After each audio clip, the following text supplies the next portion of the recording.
What about people who say you're only interested in the Middle East for oil? What? Huh? Oil? Who said something about oil, bitch? You cooking? Oh. What comes to your mind when a familiar face from your favorite show suddenly vanishes? No farewell episode, no goodbye post, just silence? It has happened more than you think. From rising stars to legends, here are 20 black actors who mysteriously disappeared without saying a word, and left fans with nothing but questions. 1. Lloyd Avery. The second. The motherfucker ain't gotta roll with us to get his ass up the hood. Could probably mob over there and make that motherfucker lead the hood right now. Look, come on, man. Lloyd Avery didn't need a lot of screen time to leave a mark. If you've seen Boys in the Hood, then you probably remember that heartbreaking scene where Ricky gets shot while running through an alley. That quiet, cold killer who pulled the trigger? That was Lloyd. With just a few lines and a chilling stare, he became one of the most unforgettable villains in black cinema. After that powerful moment, things seemed to be looking up for him. He popped up in other films like Poetic Justice, where he worked alongside heavyweights like Janet Jackson and Tupac Shakur. He had that rough-edged energy that directors loved, like someone who didn't need to act tough because he just brought it naturally. But real life started to mirror the roles he played. Instead of just pretending to be a street guy on screen, Lloyd got caught up in that world for real. He started hanging out with gang members and slipping away from the Hollywood grind. By the late 90s, his acting career had taken a back seat to his growing reputation in the streets. Then came the shocker. In 1999, Lloyd was arrested for a double murder. It wasn't a script, it was real. 2 people had been killed, and he was convicted. Just like that, he went from sharing the screen with Cuba Gooding Jr. to serving a life sentence behind bars. But his story didn't end there. In 2005, Lloyd was found dead inside his prison cell. His cellmate, Kevin Roby, a man already convicted of murder, had strangled him to death at Pelican Bay State Prison, one of the most dangerous prisons in California. What's wild is how quickly it all turned. Lloyd had talent, he had the right roles. But somehow the real and the fake blurred together until there was no coming back. 1 minute he was on movie posters, and the next he disappeared into headlines for all the wrong reasons. 2. Lorenzo Tucker Long. Before Denzel and Idris were melting hearts, there was Lorenzo Tucker. Back in the 1920s and 1930s, he was known as the Black Valentino. That nickname wasn't just handed out casually. This man had charm for days. He was smooth, stylish, and had a smile that probably caused swooning in movie theaters across the country. Lorenzo starred in what were called race films, made for black audiences during a time when Hollywood wasn't opening many doors. He had leading roles in movies like The Duke is Tops and Birthright, where he got to show off not just his looks, but also his real acting chops. He wasn't just eye candy, he could carry a movie with ease. Fans loved him, directors respected him. He had everything going for him, except for the fact that mainstream Hollywood was still stuck in its narrow-minded ways. So while he made waves in black cinema, breaking into the larger Hollywood system remained nearly impossible. Then, somewhere in the late 1940s, he just vanished from the scene. No farewell tour, no final performance. He just stopped appearing in movies. And here's the weird part, he didn't pass away right after. He actually lived until 1986. That's nearly 40 years of life outside of the spotlight, and barely anyone knows what he did during that time. Did he open a business? Go into teaching? Move to a quiet town and live a peaceful life? Nobody really knows. It's like the curtain fell on his acting career, and he simply decided to stay behind it. A man who once lit up the screen just walked away without explanation, and that mystery still hangs in the air. 3. Sly Stone. I wanna take you higher. Sly Stone wasn't your regular entertainer. He was a whole movement. The frontman of Sly and the Family Stone, he helped shape the sound of the 60s and 70s. Songs like Dance to the Music and Everyday People weren't just hits. They were cultural milestones. Sly had that funky electric energy that made him stand out, not just in music, but in the entertainment world in general. He also dabbled in acting here and there, though music was clearly his playground.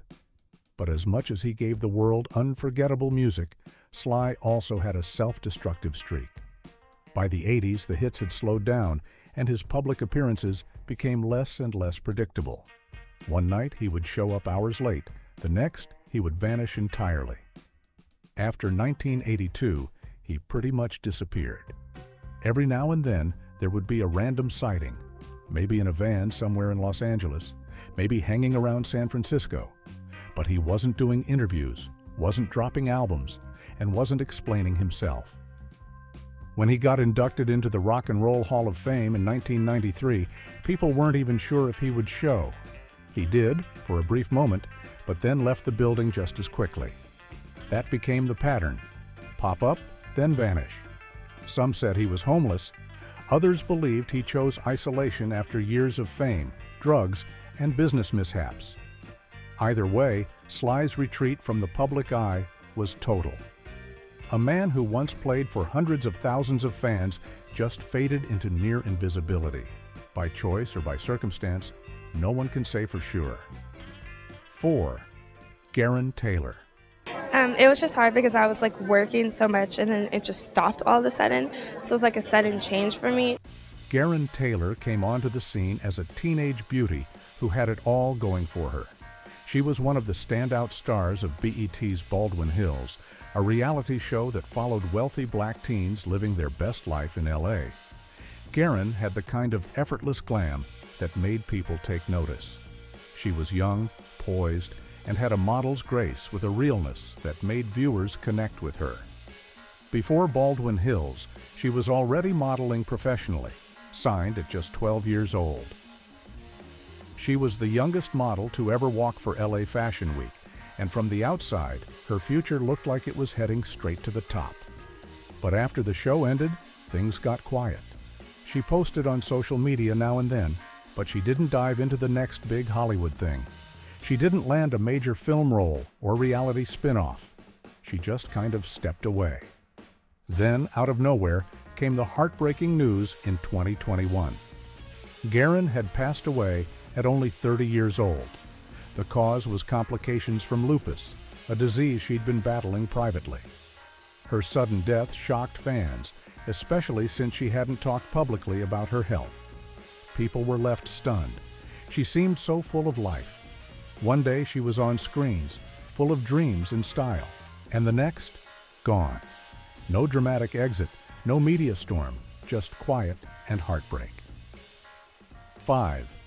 Orlando Jones. The most potent weapon of control for the oppressor is the mind of the oppressed. Back in the early 2000s, Orlando Jones was everywhere. If you didn't see him on Mad TV, you definitely saw him dancing around in those hilarious 7-Up commercials, yelling, "Make 7-Up yours." He had that rapid-fire wit, wild energy, and a way of stealing scenes, whether it was a comedy skit or a full-blown movie. He starred in flicks like Drumline, Evolution, and even his own sketch comedy show, The Orlando Jones Show. Hollywood was clearly betting big on him, and for a minute, it looked like he might be the next breakout comedy star. Then, silence. Around 2005, his name stopped showing up in major projects.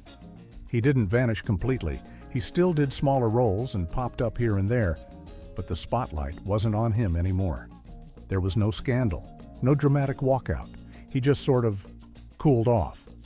Some people say he got boxed in by his commercial persona. Others think the industry just didn't know what to do with his talent after the hype died down. Either way, the man who once seemed everywhere quietly became one of those, "Hey, whatever happened to that guy?" Stories. 6. Yvonne Hudson. Yvonne Hudson might not be a household name, but if you're a diehard fan of Saturday Night Live, she's a curious little footnote in the show's long history. She joined the cast during the 1980 to 1981 season, which, to be honest, was a complete mess. That era of Saturday Night Live is often called one of the worst in the show's history, and that's saying something. Back then, most of the original stars had left, and the show was scrambling to stay afloat. Writers were lost, the new cast didn't click, and viewers were tuning out. Yvonne came in as a featured player, which basically meant she showed up in a few sketches here and there, usually in background roles. The spotlight never really found her. After that rocky year, NBC hit the reset button and fired almost everyone. But somehow, Yvonne stuck around in small roles through 1984. You would mostly catch her popping up in sketches with Eddie Murphy, who was basically carrying the show on his back at that point. Then, just like that, she disappeared. Not slowly, not over time. She just stopped showing up. No more acting gigs, no guest appearances, no stand-up tours or sitcom cameos. It was like she vanished off the face of Hollywood. Most Saturday Night Live alumni, even the lesser-known ones, usually find a way to stay in the business. Maybe a commercial here, a guest spot there. But not Yvonne. No interviews, no memoirs, no behind-the-scenes tell-alls. Nothing. She never even popped up in Saturday Night Live reunion specials or documentaries. What she did after 1984 remains a mystery. Maybe she left showbiz on purpose, or maybe the industry left her behind. Either way, Yvonne Hudson went from being a rare black female cast member on Saturday Night Live to completely off the radar, and no one really knows why. 7. Brandon Hammond. My fault, it's all y'all's fault. Y'all messed up the family. Can't you see that? If you were watching movies in the 90s, there's no way you missed Brandon Hammond. This kid was everywhere, and he could act. He wasn't just cute, he had range, emotion, and screen presence. His role as Ahmad in Soul Food? Classic. He was the heart of the film, the glue holding a messy family together with maturity way beyond his years. He also showed up in Waiting to Exhale, Space Jam, and The Fan, sharing scenes with some of the biggest stars in Hollywood. Everyone assumed Brandon was going to keep climbing. He had that next big thing energy. But then, he dipped. No big announcement, no scandal. Just gone. As the 2000s rolled in, Brandon quietly stepped out of the spotlight. He didn't try to transition into grown-up roles or reinvent himself with edgy indie films. He just stopped showing up on screens. Every now and then, he gives a small interview or shows up in a low-key online video talking about how he's more focused on writing and directing now. Apparently, he's still involved in storytelling, just not in front of the camera. He wanted a quiet life, and it seems he got it. Still, for folks who grew up watching him, it's wild how fast he disappeared. No drama, no meltdown, just a smooth, silent exit from Hollywood. You don't see that often. 8. Sean Nelson. Just watching the world pass you by. Figure as long as you ain't drowning, everything's all right. In 1994, a movie called Fresh came out, and it introduced us to Sean Nelson, a 12-year-old actor who absolutely crushed the lead role. He played a young drug runner trying to survive in a tough Brooklyn neighborhood. The role was intense, and Sean brought this quiet strength and depth that most adult actors would struggle to pull off. He went toe-to-toe with the likes of Samuel Leroy Jackson and Giancarlo Esposito, and he held his own. People couldn't stop talking about him. Critics were calling him the next big thing. Some even said he could be the next Denzel Washington. But that big rise? It never really happened. Sean did a few more things after Fresh.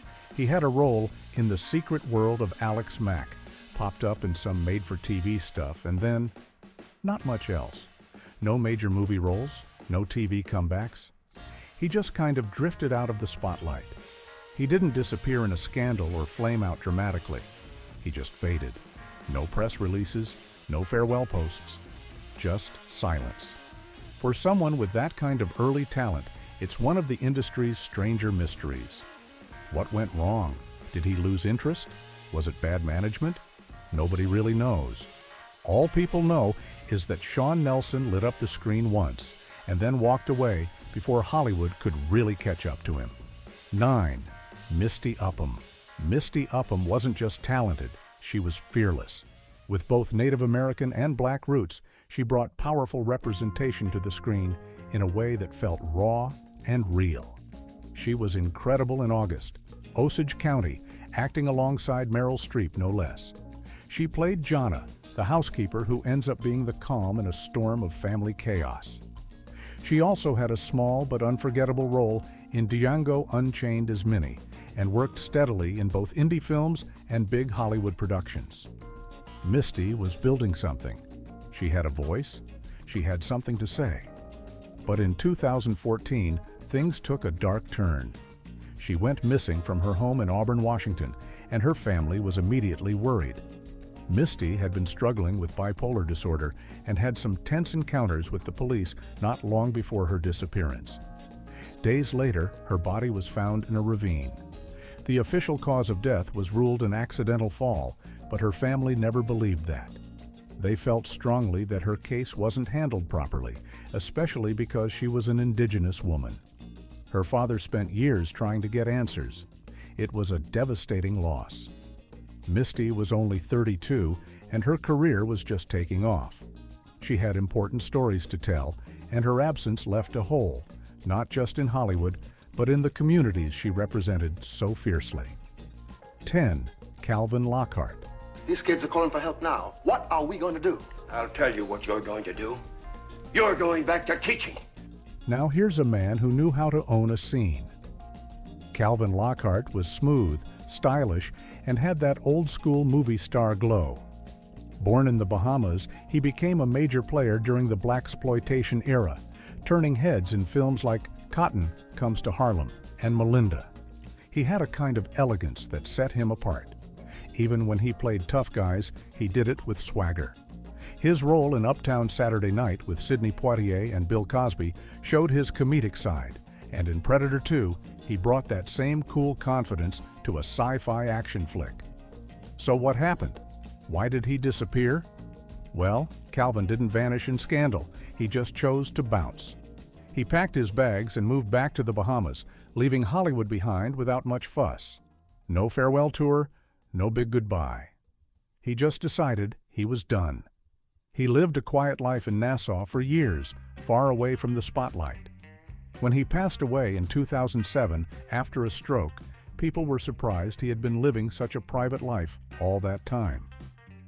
Calvin's exit was one of those rare cases where someone walked away on their own terms. He had the looks, the talent, and the fan base.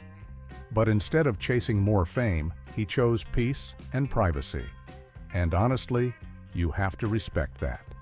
11. Miguel Nunez Jr. Recycle? 2 days ago, you helped me throw my old toilet off the Santa Monica Pier. I know, but it's important to Michael. Back in the 90s and early 2000s, Miguel Nunez Jr. had one of those faces you couldn't forget, even if you didn't always remember his name. He was in everything. You might remember him best from Juwanna Mann, where he played a basketball player who disguises himself as a woman to keep playing in the league. Wild premise? Definitely. But Miguel made it work with his goofy charm. He also popped up in Life with Eddie Murphy and Martin Lawrence, playing Ray. And he had a small but funny role in Police Academy, 5 Assignment, Miami Beach, not as Sweet Chuck, but as Tackleberry's loud, energetic sidekick. He was a regular on the sitcom Sparks 2, where he held his own alongside James Avery. Miguel had that easygoing, fun vibe that made him perfect for sidekick roles, best friends, and comic relief characters. He was never the leading man in the traditional sense, but he was the guy who made scenes better just by being there. But somewhere around the mid-2000s, Miguel quietly dipped out of mainstream Hollywood. He didn't completely disappear. He still shows up in low-budget indie films, a few web series, and smaller TV appearances. But the days of big-screen roles seem to end almost overnight. There's no confirmed scandal, no dramatic walk-off, just whispers about money issues and family problems. Some fans think he got tired of the same types of roles being thrown his way. Others believe he took a step back to handle personal stuff. Whatever the reason, one of the most entertaining black actors of his era slowly stepped out of the spotlight and never really explained why. 12. Jason Bernard. Jason Bernard wasn't a headliner, but if you watched TV or movies in the 80s and early 90s, you definitely saw him. He had that serious, steady presence that made him perfect for roles like school principals, judges, and government officials. One of his most recognizable roles was in War Games, where he played Mr. Lightman, the guy working alongside Matthew Broderick's character at NORAD. He also made regular appearances on shows like Hill Street Blues, Cagney and Lacey, and LA Law. He even showed up in The White Shadow as Vice Principal Buchanan, the no-nonsense guy who tried to keep the high school basketball players in line. He was never flashy, but he had that grounded energy that made his characters believable. Jason was the kind of actor producers loved, always prepared, always reliable. You'd find him in a dozen shows over the course of a few months, just doing his thing and doing it well. But as the 90s wore on, Jason started showing up less and less.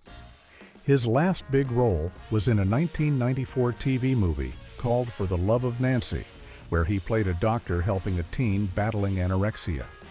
After that, his credits became sparse. Then, in 1996, Jason died of a heart attack at just 58 years old. Strangely, his passing barely made a ripple in Hollywood. No major tributes, no big memorials. It was like he had already slipped out of the spotlight before he actually passed away. It's sad, really. For a guy who had such a long list of credits and clearly made an impression on audiences, the silence around his death was almost eerie.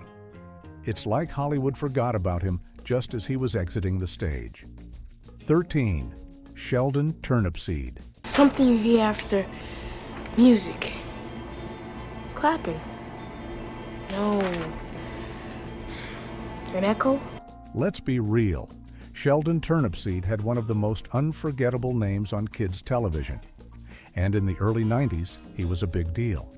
He starred on Ghost Writer, the PBS mystery show about a group of Brooklyn kids solving crimes with help from a ghost that could only communicate through words. It was part detective story, part grammar lesson, and all-around childhood nostalgia. Sheldon played Jamal Jenkins, the brains of the group and easily the show's emotional center.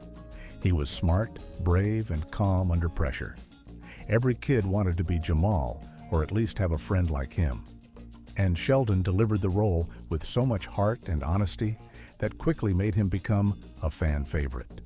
Ghost Writer ran from 1992 to 1995 and won praise for being diverse, urban, and educational without being boring. The young cast even made appearances at schools, on PBS events, and other kid-friendly platforms.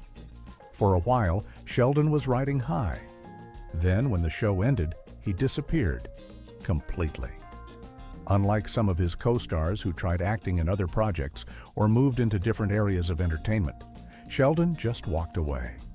No more shows, no interviews, no press tours. It was like he finished Ghost Writer, took a bow, and left Hollywood forever. Some believe he wanted to focus on school. Others say acting was never his long-term goal. Either way, the guy who helped so many kids fall in love with reading just quietly exited the scene. And while it's sweet to think he found peace outside the spotlight, fans still wonder, what happened to Jamal? 14. Lamont Bentley. If you were glued to your TV watching Moesha back in the day, then you definitely remember Lamont Bentley. He played Hakeem Campbell, Moshe's goofy best friend who was always dropping by to raid the fridge and deliver one-liners. He brought so much energy to the role that you couldn't help but root for him, even when he was being ridiculous. The chemistry between Lamont and Brandy, who played Moesha, was one of the show's strongest points. Hakeem was funny, loyal, and relatable. And Lamont's comedic timing was top tier. He was also one of the few characters to appear on the Moesha spin-off, The Parkers, which kept him on screens for a little longer after the original show wrapped in 2001. But once that run ended, Lamont's appearances started to slow down. He took a few roles in indie films and seemed interested in music, but people close to him said he was growing disillusioned with the industry. Hollywood didn't seem to be offering the kinds of roles he wanted. He felt stuck in the funny sidekick box. By 2004, Lamont had become more reclusive. He skipped red carpets, stayed away from major events, and kept a low profile. It seemed like he was planning a quiet exit from acting, maybe to focus on music or just to step back. Tragically, that exit came far too soon. In January 2005, Lamont died in a car crash in California. He was only 31 years old. Friends said he had been thinking seriously about walking away from the industry before the accident happened. His story feels unfinished. It wasn't just the sudden loss, it was that you could tell he wanted more, something different, and we never got to see where he might have gone next. 15. Richard Timothy Jones. You may not always remember his name, but Richard Jones has one of those faces you instantly recognize. He was Mike in The Wood, the smooth, slightly serious friend balancing between nostalgia and adulthood in that 1999 coming-of-age hit. He starred alongside Omar Epps and Taye Diggs, and many thought Richard was right on the edge of blowing up. Then came Judging Amy, where he played Bruce Van Exel, the loyal court services officer and love interest to Amy Brenneman's character. Their on-screen chemistry was a hit, and Richard's role gave the show both depth and heart. He was on the show for all 6 seasons, becoming a familiar face to fans of legal dramas. But after the show ended in 2005, Richard didn't keep that same momentum. He landed a role in Tyler Perry's Why Did I Get Married in 2007, playing Gavin, Janet Jackson's on-screen husband. And then, almost nothing. He didn't leave completely. He still acts, mostly in faith-based or indie films, and he even had a short run on a few network TV shows, but his visibility dropped way off. Fans online often ask, what happened to that guy from The Wood? Because honestly, he seemed like a sure thing. Maybe he got tired of the hustle. Maybe he chose to focus on his personal life. Or maybe Hollywood just didn't give him the right roles after his big moments. Whatever the reason, Richard Jones went from a rising star to someone you vaguely recognize when flipping through channels late at night. 16. Tahir Moore. But you gotta be direct with the dentist too, because they'll try to pull you on some bullshit. Like I go in there and I be like, hey, just this tooth right here. Tahir Moore was one of those entertainers who seemed to be on the verge of a major breakthrough. He wasn't just funny, he was clever, quick, and completely relatable. With hilarious skits on Instagram and laugh-out-loud moments on TikTok, Tahir had built a solid fan base from the ground up. His content felt like it was made by your funny cousin who always has something witty to say. As a comedian, he had the kind of storytelling skill that could take something as simple as a trip to the store and turn it into a full-blown comedy set. His energy was contagious, and people kept coming back for more. He also dabbled in acting, showing up in a few indie films and online comedy series. Everything pointed to him becoming one of the next big names in black comedy. But around 2021, things got weird. His social media pages went silent, like completely. No slow fade, no taking a break message, just total silence. One day, he was posting food reviews and hilarious skits, and the next, nothing. Fans were confused. His profiles stayed up, but they were like ghost towns. No updates, no live streams, no new content. Even folks in the comedy world didn't seem to have answers. Some said he might have stepped back for personal reasons, but nothing official ever came out.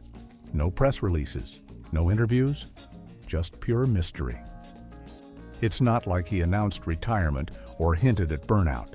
He just vanished, digitally and professionally.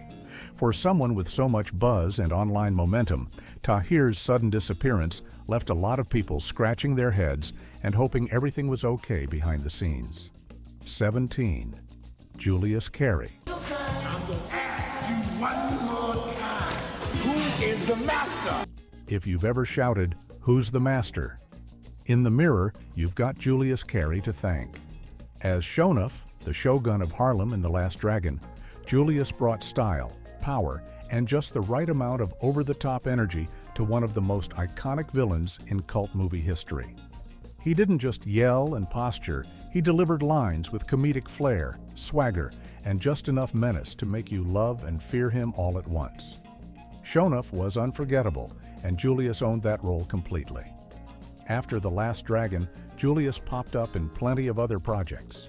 He did voice work on Pee-wee's Playhouse and guest starred on a variety of shows, always bringing that same big presence and sharp delivery. You didn't have to see him in the lead to remember him.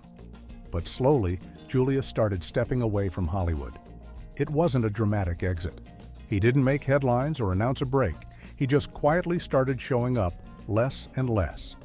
Those around him said he was growing tired of the limited roles being offered to black character actors at the time. By the mid-2000s, he was living a much quieter life, far from sets and camera crews.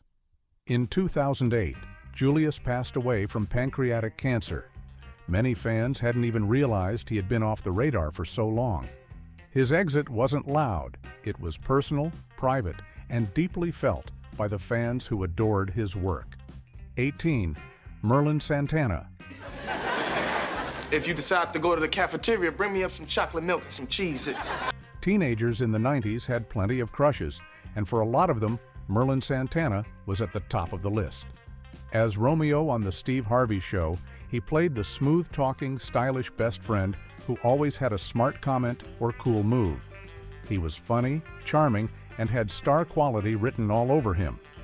But Merlin wasn't new to acting. Long before his Romeo days, he had roles on The Cosby Show and other family-friendly sitcoms. He practically grew up on TV. Fans watched him evolve from a cute kid actor into a grown man with serious leading man potential. In the early 2000s, Merlin was keeping a lower profile. He wasn't hitting red carpets as often, and it seemed like he was being more selective about roles. Some thought he was being smart about his next move. Others suspected he was going through personal changes. But no one was prepared for what happened next. In 2002, Merlin was tragically shot and killed while sitting in a parked car in Los Angeles. He was just 26 years old. The news was shocking, especially because his career seemed to be building towards something even bigger. Investigators later revealed that the shooting was tied to a disturbing and complicated case involving lies and manipulation. His death hit hard. It felt senseless, and it left a void, not just in the industry, but in the hearts of fans who had basically grown up with him on their screens. 19. Clifton Powell Jr. When your dad is Clifton Powell, the guy from Ray, Next Friday, and about 100 other movies, people assume you'll be following close behind. And for a little while, it looked like Clifton Powell Jr. might do just that. He dipped his toes into acting with a few roles in early 2000s films and shows. The camera didn't scare him. He had the same calm, confident energy as his dad. People figured he'd stick around and maybe even carve out his own lane in Hollywood. But it turns out Jr. wasn't all that interested in sticking with acting. Instead of chasing casting calls, he shifted his attention to basketball and tech. Yep, he had a love for sports and an eye for innovation. So he traded scripts and auditions for business plans and jump shots. Some folks in the industry think he walked away on purpose, not because he failed, but because he wanted his own identity. There were whispers that the constant comparisons to his father became too much, and he wanted to prove himself on his own terms. Today, Clifton Powell Jr. keeps a super low profile. No big interviews, no Hollywood appearances, and not even the occasional red carpet photo. He's chosen a path far from the spotlight, and for now, he seems just fine with that. 20. Dave Chappelle. The motherfucker bought some yellow cake, okay, in Africa. He went to Africa and he bought yellow cake. Are you sure? Yes, I'm sure, bitch. Out of all the people on this list, Dave Chappelle's vanishing act was the most public and puzzling. In 2005, Chappelle's show was a cultural phenomenon. Everyone was quoting lines, watching sketches on repeat, and waiting for each new episode like it was the Super Bowl. Then, Boom. Just like that, Dave bounced. He didn't finish filming season 3. He didn't give any warning. One day, he was Comedy Central's golden child with a $50 million deal, and the next, he was gone. At first, the rumors were wild. Some claimed he had lost his mind. Others said he'd been institutionalized or kidnapped. People said he fled to South Africa, but nobody really knew what was going on. When Dave finally broke his silence, he explained that he felt uncomfortable with how the show's racial humor was being received. What he meant to be satire was starting to feel like mockery, and it didn't sit right with him. He also spoke about the pressure of fame and the cost of success. For several years, Dave stayed out of the spotlight. No TV, no movies, no comedy tours. Just quiet.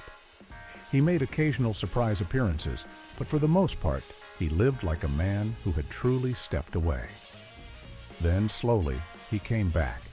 A few gigs here and there turned into full Netflix specials. And while he's still hilarious, the newer Dave is more reflective, a bit more serious, and definitely more in control of his narrative. Which of these stories surprised you the most? Drop your thoughts in the comments.